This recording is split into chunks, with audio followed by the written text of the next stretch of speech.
Ding dong, it's learning. Hey guys, welcome to HipHughes History and Washington's farewell address for dummies. And I'm not talking about you, but I am talking about U.S. history students. I'm talking about people that are out there on the internet that want to do weird learning, and I'm talking about you because you're watching me. So let's do it, guys. Washington's farewell address, like in 5 minutes. You got 5 minutes.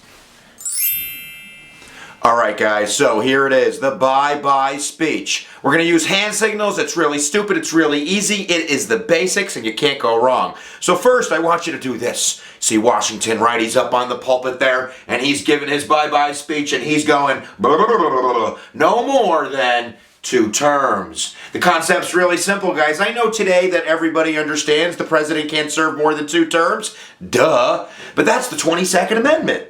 Boy, that 2 thing really works out, doesn't it? So when Washington steps down at the end of his 2nd term, what he's really doing is he's cementing a 2-term rule in the unwritten Constitution. He's setting the tradition by stepping down and saying, I don't want to be a king. I can win another term, but I'm a gangster, and I'm a good gangster, and I'm going to step down. So after that, who is more gangster than OG George Washington? And the answer is nobody. Until we get to FDR. So number 1, no more than 2 terms until the 22nd Amendment. Giddy up, let's go.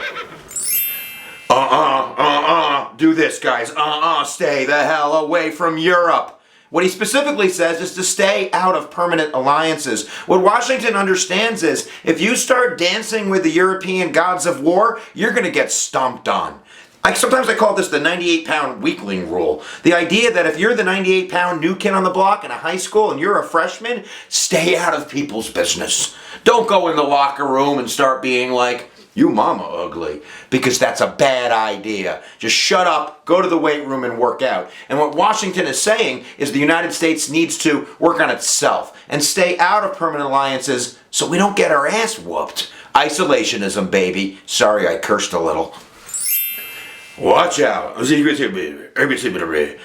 out for the 2-party system is what I'm talking about. Sometimes I'll refer to Hamilton on one side. Sometimes I call him a blood, the Federalist Party. And then on this side in the cabinet, I also have Thomas Jefferson, a crypt, who's a Democratic Republican, former anti-Fed. So when I'm doing this, I'm kind of pointing to my cabinet as Washington saying, watch out for these dirty dogs. I know they love their country, but the fear is that if we develop a 2-party system, that we'll start to love our gang, I meant our party, more than our country.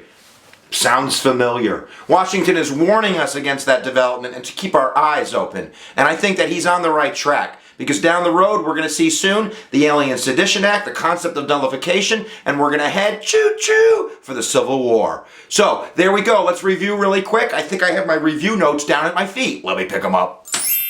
So here we go, guys. You can do this. It's easy. Let's do it. No more than 2 terms. This is the unwritten rule set down by George Washington that lasts from 1796 all the way to 1945 when FDR dies, and then we write that sucker down, and how easy is that? It's the 22nd Amendment. The next one we do is we point over there across the Atlantic Ocean, and we say, stay the heck away from Europe. This is the idea of isolationism, right? That we need to work on ourselves, the 98-pound weakling rule. And number 3, watch out for the Bloods and the Crips. Hamilton and Jefferson, the Federalists and the Democratic Republicans, were warning Washington against the 2-party system really developing into something that's more self-interest driven than nationalistic and kind of, one nation driven. And I think that's enough learning for today. So ding dong, learning's done. Make sure you practice, guys, and get the farewell address down. And giddy up.